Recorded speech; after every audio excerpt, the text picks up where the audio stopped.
పారిపోయి యుద్ధం వంటి శత్రువులకు భయపడి ఒక సంధి చేసుకోవడానికి ఒక అన్యునితో సహవాసము చేస్తున్నాడు. ఏమని? దేవుని వెండి బంగారమును తీసి ఆయనకిచ్చి అంటున్నాడు, అయ్యా బెన్హదదు గారు, నా తండ్రికి నీ తండ్రికి కలిగి ఉన్నట్లు నీకును నాకును సంధి కలిగి ఉన్నది.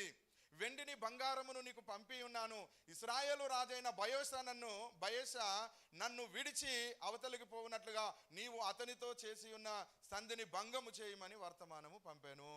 ఇక్కడ శత్రువు మిత్రువు అయిపోతున్నాడు. ఇప్పుడు ఇశ్రాయేలు రాజును ఏం చేయాలను? అవతలికి పంపాలి. నీవు నాకు సహాయం చేయాలి. సంధి చేసుకుందాం, దోస్తి, మనము దోస్తులం అవుదాం. ఈ కాడ నుంచి సంధి చేసుకుందాం. ఎందుకంటే నీ తండ్రి నా తండ్రి ఇద్దరు స్నేహితులే కదా, మనము కూడా అలాగే ఉంటాం. అందునిమిత్తమే నీకు వెండి బంగారమును నేను పంపించాను. ఈరోజు చాలామంది డబ్బు ఇచ్చి ధనం ఇచ్చి మనుషులను వశం చేసుకుంటూ ఉన్నారు. బాగా గమనించండి, డబ్బు మంచిది కాదు. డబ్బు తీసుకొచ్చేదే పెద్ద జబ్బు. అవసరానికి మించి ఉండడం అది చాలా ఆయస్కరం. దాని వలన ఎవరైనా ఇబ్బందులు పడుతున్నారంటే స్టీఫెన్ ఫాదర్ ఒకడే పడుతున్నాడు, స్టీఫెన్ రాజ్ పాస్టర్. నాకు తెలుసు. ఎందుకంటే కొన్నిసార్లు అన్నీ తెలిసి కొన్ని మిస్టేక్స్ మనం చేసుకుంటూ ఉంటాం. అంటే అందరము బాధితులమే, హల్లెలూయా. కానీ ఇక్కడ జరుగుతున్నది ఏంటిది? దేవుని యొక్క రాజుని వెళ్ళగొట్టాలను, దేవుడు ఏర్పాటు చేసుకున్నటువంటి వాడిని నువ్వు వెళ్ళగొట్టాలి అని అన్యునికి సొమ్మిస్తున్నాడు. ఎవరిని వెళ్ళగొట్టాలి? మనందరికీ తెలుసు ఎవరిని వెళ్ళగొట్టాలి. ఇశ్రాయేలు రాజును వెళ్ళగొట్టాలి, అంతే కదండి. అక్కడ ఉన్నది అదే కదా, బయెషాను వెళ్ళగొట్టేసేయాలి. Okay, right. దేవునికి స్తోత్రం, హల్లెలూయా. ఇప్పుడు ఏమైపోయింది? బెన్హదదు వెంటనే మనిద్దరం క్లోజ్ ఫ్రెండ్స్ ఈ కాడ నుంచి వెళ్ళి, ఓకే, సో ఈ కాడ నుంచి వెళ్ళి మనం కలిసి ఉందాం, నా సహాయం నీకు ఎప్పుడు ఉంటుంది. ఈ కాడ నుంచి వెళ్ళి చలో, నువ్వు ఎక్కడికి వెళ్ళినా నువ్వు భయపడకు, డోంట్ కేర్, హల్లెలూయా. నువ్వు ఎవరిని కేర్ చేయాల్సిన అవసరము లేదు. అంతేనండి. ఇప్పుడు ఏమంటున్నా? ఐ విత్ ఆల్వేజ్ యూ అంటున్నాడు. ఇంకా నువ్వు భయపడాల్సిన అవసరము లేదు. సంధి కుదిరింది. సంధి దేనితోని కుదిరింది? డబ్బుతోని కుదిరింది, ప్రేమతోని కాదు, హల్లెలూయా. సంధి దేనితోని కుదిరింది? వెండి బంగారములతోని కుదిరింది. ఇప్పుడు ఎవరైనా కూడా ఏదైనా గిఫ్ట్ ఇస్తేనే కదా అండి మనం ప్రేమించేది. గిఫ్ట్ ఇవ్వకపోతే ఎవరిని మనము ప్రేమించం. అసలు ఆయన ముఖాన కూడా చూడం, అటువైపు కూడా చూడం, అటువైపు కూడా వెళ్ళం. అందుకని ఈయన మొట్టమొదట మంచి ప్లాన్ చేసిండు. ఆశ చాలా ఆయాసకరమైనటువంటి పని చేసి, ఇప్పుడు నువ్వేం చేయాలి అని అంటే, బయెషాను ఈ రామా నుండి, ఆ ప్రాకారములో నుండి, అక్కడి నుంచి వెళ్ళి వాళ్ళు కడుతున్నటువంటి ఆ పనిని చాలించి వారు వెళ్ళిపోయేటట్టు చెయ్యమని చెప్పినటువంటి పని దేవునికి ఆయాసకరంగా అనిపించింది. ఇప్పుడు ఎవరు ఆయాసపడుతున్నారండి? ఆశ చేసిన పనికి దేవుడు ఆయాసపడుతూ ఉన్నాడు. అరే, ఇప్పుడు చాలామంది ఆశ చేసినట్టే చేస్తున్నారు. రాజులైనా, నాయకులైనా, సేవకులైనా, ఎవరైనా సరే ఎవరి మీద ఆధారపడుతున్నారు? ఇప్పుడు మనం ఎవరి మీద ఆధారపడుతున్నాము? చెప్పండి, ఎవరి మీద ఆధారపడుతున్నాము? చెప్పండి, ఎవరి మీద? నిజం చెప్పండి, ఎవరి మీద? అది పోయి చాలా రోజులు అవుతుంది. అలా దేవుని మీద ఆధారపడి చాలా రోజులు అది అయిపోయింది. దాటేసినాం మనం. యోర్దాను నదిని దాటినట్టు దాటలేదా? హల్లెలూయా, హల్లెలూయా.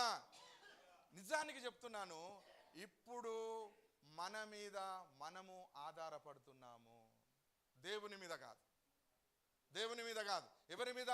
మన మీద మనం ఆధారపడుతున్నాం. మన ధనం మీద, మన వెండి మీద, మన బంగారం మీద, మన తెలివి మీద, మన జ్ఞానం మీద, మన అండబలం, మన కండబలం, మనకున్నటువంటి దాని అంతటిని పోగు చేసి మన జ్ఞానం మీద ఆధారపడి ఈరోజు మనం బ్రతుకుతున్నామే కానీ దేవుని సహాయం వలన కాదు. ఎందుకు?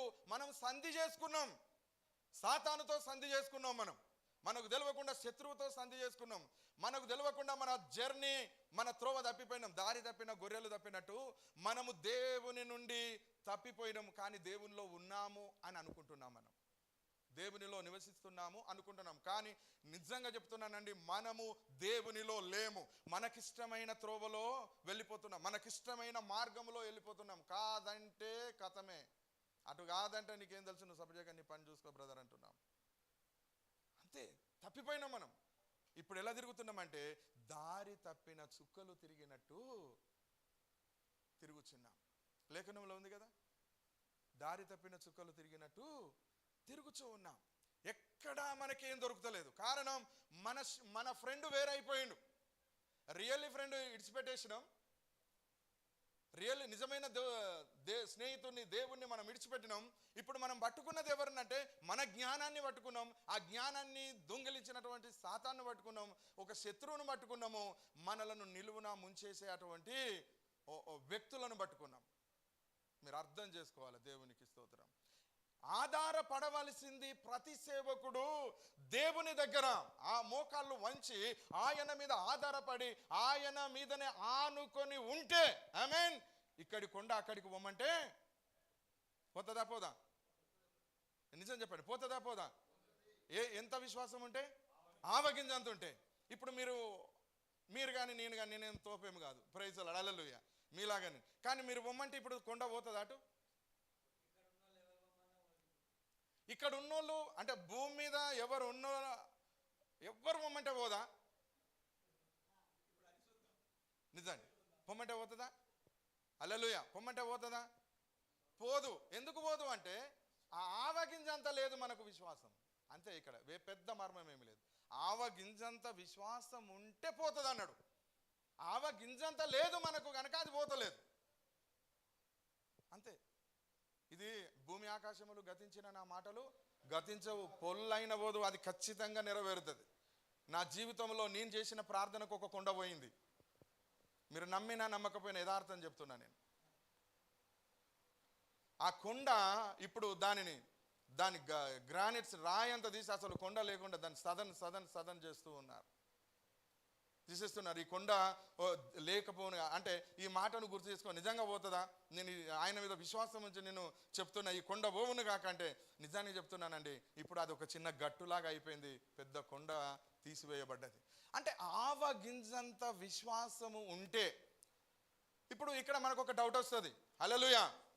ఆవగింజంత విశ్వాసము ఉంటే అంటే ఆవగింజంత విశ్వాసం ఉన్నదో లేదో మనకు తెలియదు. కానీ మనకు మొట్టమొదట ఏమొస్తుంది అంటే అనుమానం. నేను మొమెంటే పోతుందా కదా?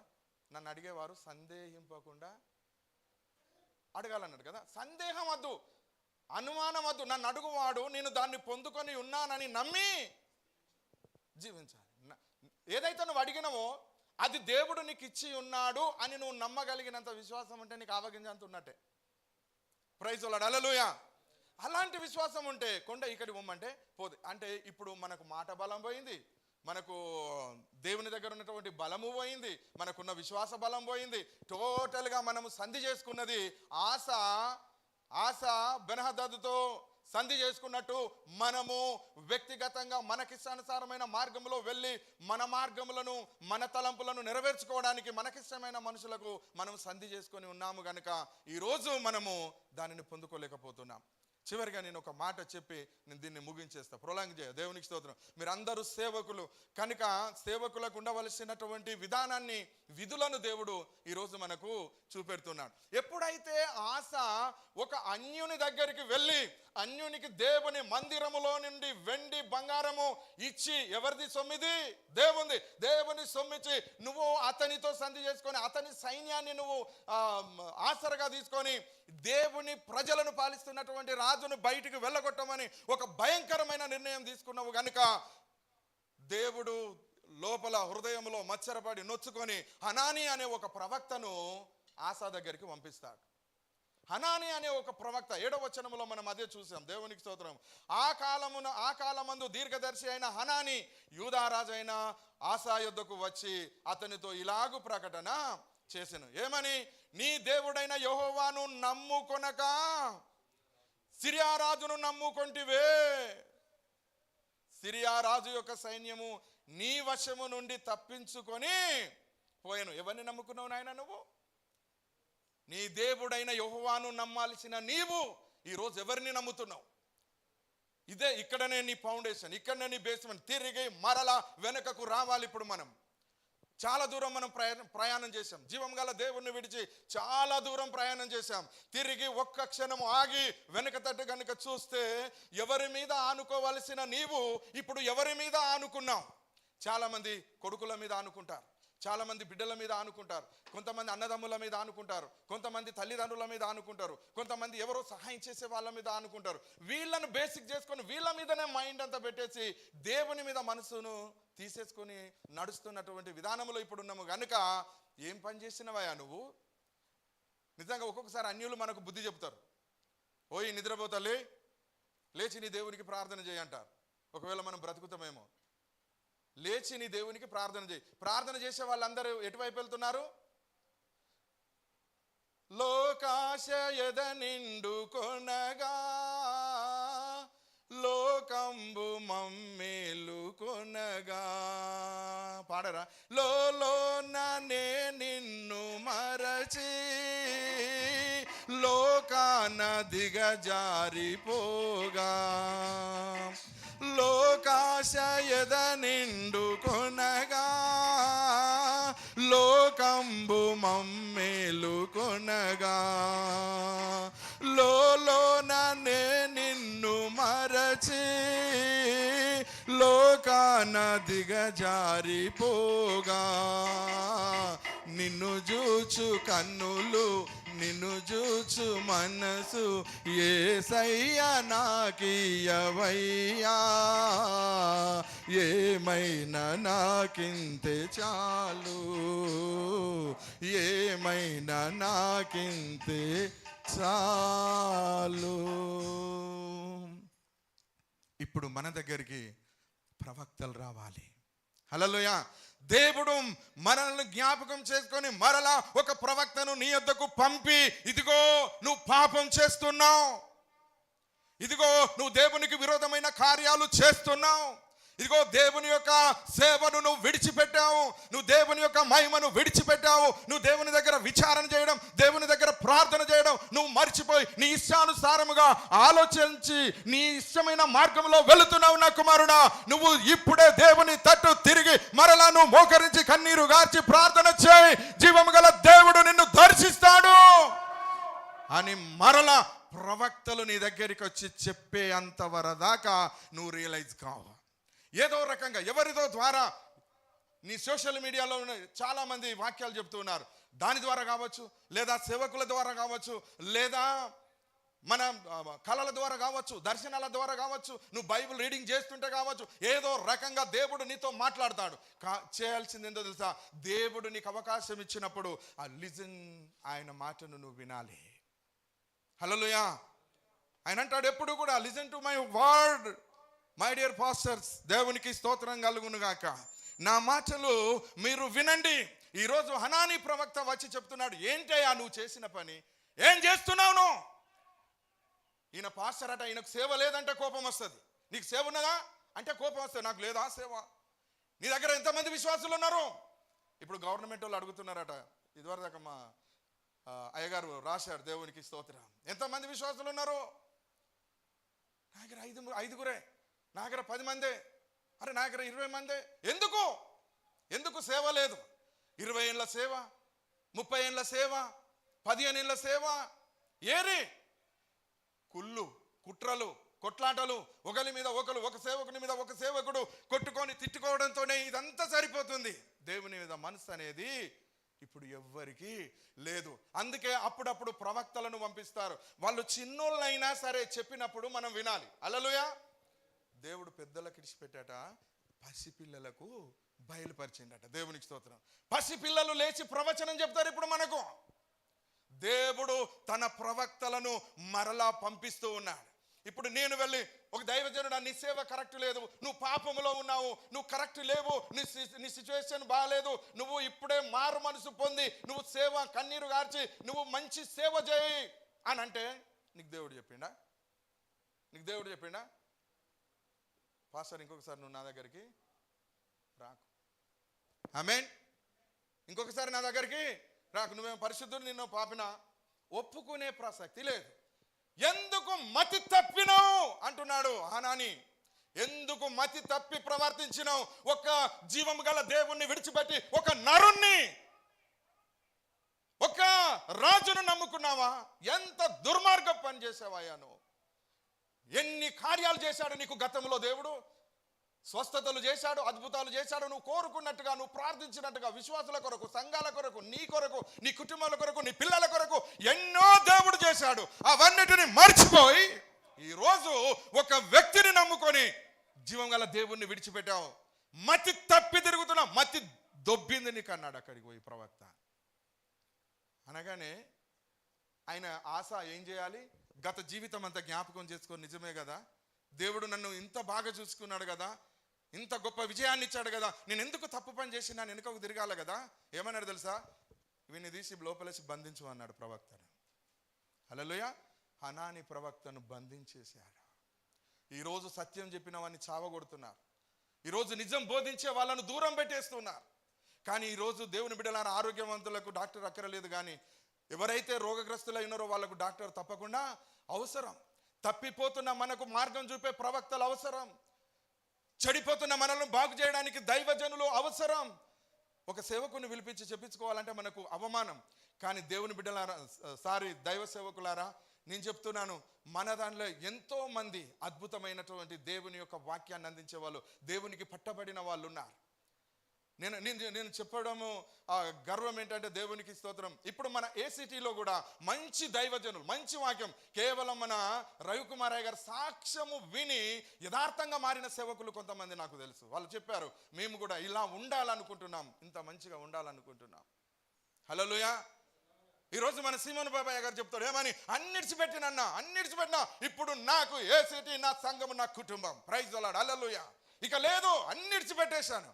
ఏమైపోయింది? జరుగుతుంది, కన్వర్షన్ జరుగుతుంది. హల్లెలూయా. దేవుని దగ్గరికి మరలా వస్తున్నాం.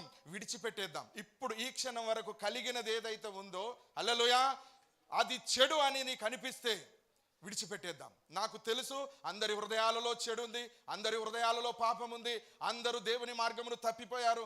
ఎవరికి ఇష్టమైనటువంటి జీవితాన్ని, లగ్జరీ లైఫ్ను వాళ్ళు ఎంచుకున్నారు. అందుకే అనేకమైనటువంటి శ్రమలు కలుగుతున్నాయి. ఇక్కడ అంటున్నాడు, అయ్యా నువ్వు నన్ను బంధిస్తేవి కానీ నీకు ఒక విషయం అయితే నేను చెప్పక తప్పదు. 9వ వచనంలో చెప్తున్నాడు, ఏమని? ఈ విషయమందు యథార్థ హృదయము గలవారు, తన ఎడల యథార్థ హృదయము గలవారిని బలపరచుటకై యెహోవా కనుదృష్టి లోకమందంతటా సంచారం చేయుచున్నది. బిడ్డ, ప్రతి ఒక్కరిని చూస్తున్నాడు. నువ్వు అనుకుంటున్నావేమో, ఈ విషయమందు నీవు మతి తప్పి ప్రవర్తించితివి గనుక ఇది మొదలుకొని నీకు బాటిల్సే, ఇది మొదలుకొని నీకు యుద్ధములే. హల్లెలూయా. ఇప్పటికైనా నువ్వు మారకపోతే ఇక నుండి నీ ఇంటిలో యుద్ధాలే, ఇక నుండి నీ ఇంటిలో కరువే, ఇక నుండి నీ ఇంటిలో భయంకరమైన శోధనలే. ఆ శోధన ఎట్లుంటాయో తెలుసా? బయట ఎలుగుబంటి నుండి, సింహం నుండి తప్పించుకొని పరిగెత్తుకొని ఉరికొచ్చి, హల్లెలూయా, గోడ మీద చేయి పెడితే అందులో ఉన్న పాము గరిచినట్టు ఉంటుందట ఈ పరిస్థితి. అంటే పెద్ద సింహం నుండే తప్పించుకొని వచ్చిందంటే గోడ మీద చేయి పెడితే పాము గుట్టి చచ్చిపోయినాయి ఇంట్లో. అలాంటి పరిస్థితి, దుస్థితి. యుద్ధాలే బిడ్డ, యుద్ధాలే అని చెప్తున్నాడు మనందరికీ. ఆమేన్. హల్లెలూయా. నువ్వు మారకపోతే, నీ పాపమును నువ్వు విడిచిపెట్టకపోతే, నువ్వు దేవుణ్ణి నమ్ముకొనక ఇతరులను గనుక నమ్ముకొని వారిపై మనసు ఉంచి అటు నువ్వు నడిచినట్లయితే, నిన్ను దీవించే దేవుణ్ణి విడిచిపెట్టి ఇదిగో నీ వ్యక్తిగతమైనటువంటి జ్ఞానం మీద ఆధారపడి, స్వబుద్ధిని ఆధారం చేసుకొని నీకు ఇష్టమైన మార్గంలో నువ్వు వెళ్ళినట్లయితే యుద్ధములే. ప్రతి ఒక్కరి సంఘములో యుద్ధాలు జరుగుతాయి, ప్రతి ఒక్కరి ఇంట్లో యుద్ధాలు జరుగుతాయి, ప్రతి ఒక్కరి జీవితంలో యుద్ధాలు జరుగుతాయి. ఇక నుండి అందరికీ కష్టాలే అని హనాని ప్రవక్త ఆసాకు చెప్పేస్తూ ఉన్నాడు. దేవుని బిడ్డలారా, చివరిగా ఒక కొస మెరుపు.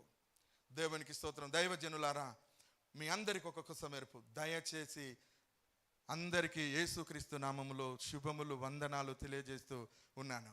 ఒకవేళ పాపములో ఉన్నట్లయితే విడిచిపెడదాం. ఈ రోజే, ఈ క్షణమే విడిచిపెట్టేద్దాం. దేవునికి స్తోత్రం. సమయం లేదు. ఇప్పుడో అప్పుడో ఏ క్షణాన దేవుడు మనల్ని పిలుస్తాడో మనకు తెలియదు.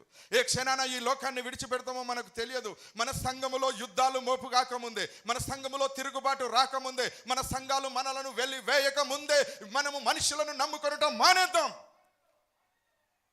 ఎవరైతే నీకు దశమ భాగాలు ఇస్తున్నారో వాళ్ళ మీదనే నీ ఫోకస్ కాదు, వాళ్ళ మీదనే కాదు, వాళ్ళ మీద ఉండాలి. ప్రైజ్ లార్డ్, వాళ్ళను ప్రేమించాలి, రొమ్ము నానించుకొని మొయ్యాలి, ఓకే. కానీ వాళ్ళతోనే కాదు, అవి పంపించే ఆ దేవుని వైపు నువ్వు తిరగాలి. ఇంత మంచి విశ్వాసులను నాకు అప్పగించావు, ఇంత మంచి మందిని అప్పగించినందుకు నీకు వందనాలు ప్రభువా అని నువ్వు ఆయన తట్టు తిరగాలి. ఎవడైతే తన స్వబుద్ధిని ఆధారం చేసుకొని తనకిష్టమైన మార్గంలో వెళ్ళిపోతుంటాడో చివరికి అది మరణములోనికి దారి తీస్తుందని యేసయ్య చెప్తూ ఉన్నాడు. సామెతల్లో చూస్తూ ఉన్నాం. ఒకనికి తన మార్గం యథార్థంగా కనిపిస్తుంది. దైవజనులారా, మీరు వెళ్ళే ఎందుకంటే మేము దైవజనులం కదా, మాకు అన్ని తెలుసు కదా అని మనం అనుకోవద్దు. నిజానికి మనకేం తెలియదు. మనకి ఇంతకుముందు మన నాయకులు ఏం బోధించారో అదే తెలుసు, సమాజంలో ఏం చూస్తున్నామో అదే తెలుసు. కానీ మోకరించి ప్రార్థన చేస్తే దేవుడు ఏం చెప్తాడో అది తెలుసుకోవడానికి ప్రయత్నం చేయడానికి ఈ క్షణాన్ని మనం తీసుకుందాం. అందరం లేచి నిలబడదాం. దేవునికి స్తోత్రం. హల్లెలూయా, హల్లెలూయా. మనందరము గొప్ప దైవ సేవకులము, మనందరికి సంఘాలు ఉన్నాయి, మనందరము దేవుని సేవ చేస్తున్నాం. మనం ఇప్పుడు ఎవరి మీద ఆధారపడుతూ ఉన్నాము? రాజుల మీద, అధికారుల మీద ఆధారపడుతున్నావా? ఎవరి వైపు మొగ్గు చూపుతున్నావు? నీ జీవం గల దేవుని వైపు నువ్వు తిరగాల్సిన సమయం వచ్చింది. నీ పాపమును విడిచిపెట్టవలసిన సమయం వచ్చింది. నీ సంఘాన్ని దేవుడు దీవించబోతున్నాడు. ప్రియమైన దేవుని సేవకులారా, మళ్ళీ వచ్చే సంవత్సరం వరకు నేను అనుకుంటున్నాను, మనము గనుక మారితే, మనము గనుక పరిశుద్ధతలోకి వస్తే, మనము గనుక జీవం గల దేవుని సన్నిధిలో మోకరించి ప్రార్థన చేయడం, కన్నీరు గారవడం ప్రారంభిస్తే వచ్చే సంవత్సరానికల్లా దేవుడు మన సంఘాలను, మనలను ఆశీర్వదిస్తాడు. గ్లోరీ షబారి కందరకులారబా. దేవుని పరిశుద్ధ సన్నిధిని నువ్వు అనుభవిస్తావు. అబ్బా తండ్రి నాయనా అని మొరపెట్టినప్పుడల్లా, ఏమి నా కుమారుడా, దేవుడు నిన్ను దర్శించడానికి వస్తాడు. దేవుడు తనకిష్టమైన ప్రజలను దర్శించడానికి పరలోకమును విడిచి భూమి మీదకి వచ్చాడు. నిన్ను వెతుక్కుంటూ నీ దగ్గరికి వస్తాడు. నిన్ను వెతుక్కుంటూ నిన్ను దీవించడానికి, నిన్ను ఆశీర్వదించడానికి, యుద్ధములు శ్రమలు తప్పించడానికి ఆయన తన దూతలను నీ ఇంటికి పంపిస్తాడా. పలుమార్లువై తొలగినాను నీ పరలోక దర్శనము నుండి, విలువైన నీ దివ్య పిలుపుకు నీ తగినట్లు జీవించనైతే. పలుమార్లువై తొలగినాను నీ పరలోక దర్శనము నుండి, విలువైన నీ దివ్య పిలుపుకు నీ తగినట్లు జీవించనైతే. అయినా నీ ప్రేమతో చేర్చినావ దేవా, అందుకు ప్రతి ఒక్కరము ఆత్మ విమర్శ చేసుకుందాం. ప్రియమైన దైవజనులారా, మన పట్ల దేవుని ప్రణాళిక భూప్రపంచమంతటా నీవైన వాక్యమును వెదజల్లాలి. లమ్ము తేజరిల్లుము, విడిచిపెట్టు అపవాది తలంపులు, విడిచిపెట్టు అపవాది ఆలోచనలు, విడిచిపెట్టు. రా, బలిపీఠం యొద్దకు రండి. స్తోత్రం. జీసస్. ఆశా లాంటి వాళ్ళు దేవుని సన్నిధిలో నివసించిన వాళ్ళే దేవునికి శత్రువులుగా మారిపోతూ ఉన్నారు. దేవుణ్ణి నమ్ముకొనవలసిన వాడు వ్యర్థమైన వాటి యందు లక్ష్యం ఉంచేశాడు. దేవుడు మనల్ని ప్రేమించి మనల్ని దీవించిన కొరకు ధనమును నీ యొద్దకు పంపిస్తాడు, వెండి బంగారాలు నీ యొద్దకు పంపిస్తాడు. కానీ నువ్వు అవి అన్యులకు చేరనీయకుండా జాగ్రత్త పడాలి. నీ పాదముల చెంత చేరి నీ చిత్తము నీ నిలువ నేర్పు, నీ హృదయ భారంబున సగి ప్రార్థించి పని చేయని, ఆగిపోక సాగిపోదును ప్రియసుతునిగా పని చేయనిమ్ము, ప్రతి చోట నీ సాక్షిగా ప్రభువా నన్నుండనిమ్ము. శరణం నీ చరణం, శరణం నీ చరణం, శరణం నీ చరణం, శరణం నీ చరణం. ఇదిగో దేవా నా జీవితం, ఆపాదమస్తకం నీకంకితం. ఇదిగో దేవా నా జీవితం, ఆపాదమస్తకం నీకంకితం. అందరం రెండు చేతులు పైకెత్తి, ఇప్పుడున్న కష్టాలు శ్రమలు మేము తట్టుకోలేకపోతున్నాం ప్రభా. ఇక జరగబోయే యుద్ధాలు, శ్రమలు, కష్టాలు, బాధలు తట్టుకునే శక్తి, వయసు, బలం మాకు లేదు ప్రభా. అయ్యా, దేన్నైతే మేము పోగొట్టుకున్నాము, దేన్నైతే మేము పోగొట్టుకున్నామో ప్రభా, మేము దేన్నైతే విడిచిపెట్టిన, దేన్ని ఆశించి లోతు భార్య వల్లే పరిగెత్తినాము దేవా, ఈ రోజు నుండి మా జీవితం మరొకసారి ఇచ్చిన ఈ అవకాశాన్ని మేము సద్వినియోగం చేసుకుంటాము నాయన.